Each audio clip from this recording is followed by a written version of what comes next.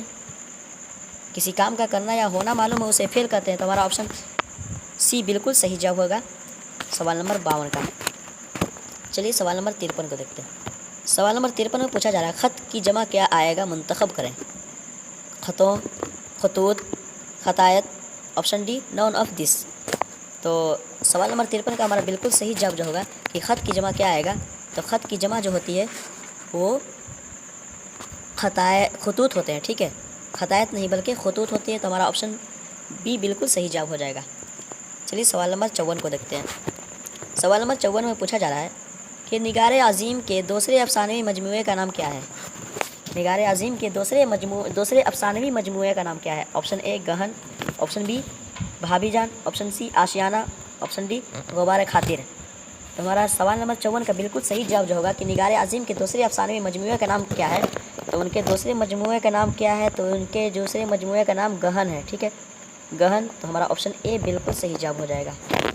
چلیے سوال نمبر 55 کو دیکھتے ہیں۔ سوال نمبر 55 میں پوچھا جا رہا ہے کہ مرزا شوق کی مثنوی کا نام منتخب کریں۔ مرزا شوق کی مثنوی کا نام منتخب کریں، مثنوی کا نام۔ آپشن اے پھول بن، سحر البیان، فریب عشق، آب حیات۔ تو ساتھیوں سوال نمبر 55 کا ہمارا بالکل صحیح جواب جو ہوگا کہ مرزا شوق کی مثنوی کا نام بتائیں کہ مرزا شوق کی مثنوی کون سی ہے؟ تو فریب عشق جو ہے یہ مرزا شوق کی مثنوی ہے، تو ہمارا آپشن سی بالکل صحیح جواب ہو جائے گا سوال نمبر 55 کا۔ چلیے سوال نمبر 56 کو دیکھتے ہیں۔ سوال نمبر 56 میں پوچھا جا رہا ہے آریہ بھٹ نے اپنا تجربہ گاہ کہاں قائم کی؟ آریہ بھٹ جو تھے وہ اپنا تجربہ گاہ کہاں قائم کیے تھے؟ Option A Khagaul, option B Gaya, option C Patna, option D Telangana.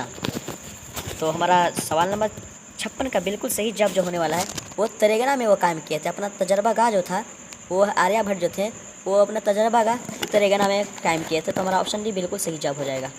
چلیے سوال نمبر 57 کو دیکھتے ہیں۔ سوال نمبر 57 میں پوچھا جا رہا ہے تاج محل کس بادشاہ نے تعمیر کرائی تھی؟ یہ بہت ہی آسان سوال ہے، امید کرتا ہوں کہ آپ سب کے ذہن میں اس سوال کا جواب ضرور آتا ہوگا کہ تاج محل کس بادشاہ نے تعمیر کرائی تھی؟ بابر نے، ہمایوں نے، اکبر نے، شاہ جہاں نے؟ تو دوستو آپ کو پتہ ہونا چاہیے کہ سوال نمبر 57 کا جو بالکل صحیح جواب جو ہوگا کہ کس بادشاہ نے تاج محل کی تعمیر کرائی تھی؟ تو یہ شاہ جہاں جو تھے، یہ ممتاز محل جو تھیں ان کے اہلیہ انہی کی یادگار میں یہ بنائے تھے، تو ہمارا آپشن ڈی بالکل صحیح جواب ہو جائے گا سوال نمبر 57 کا۔ چلیے سوال نمبر 58 کو دیکھتے ہیں۔ سوال نمبر 58 میں پوچھا جا رہا ہے شاہین ذہین لڑکا ہے، اس میں ذہین کیا ہے؟ شاہین ذہین لڑکا ہے تو اس میں ذہین کیا ہے؟ ذہین مطلب کیا چیز کہا جا رہا ہے؟ ذہین کیا ہے؟ ذہین کو کیا کہیں گے؟